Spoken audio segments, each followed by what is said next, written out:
Sa pagtugon sa direktiba ni Pangulong Ferdinand R. Marcos Jr. na panatilihin ang integridad at profesionalismo, matagumpay na naresolba ng Philippine National Police ang 269 na iba't ibang kasong paglabag sa loob ng isang buwan mula Agosto 26 hanggang Setyembre 24 sa kasalukuyang taon.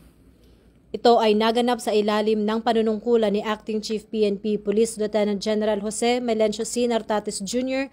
na nagpapatupad ng mahigpit na zero tolerance policy.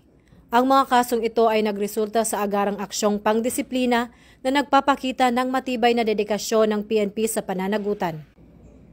Ang mga nalutas na kaso ay nagdulot ng mabibigat na parusa, kabilang ang 92 na PNP personnel ang nasibak sa serbisyo, 18 ang ibinaba sa ranggo at 170 naman ang nasuspinde. Mayroong ding 2 pagbawi ng sweldo, 27 reprimand, 8 restriction at 5 withholding of privileges.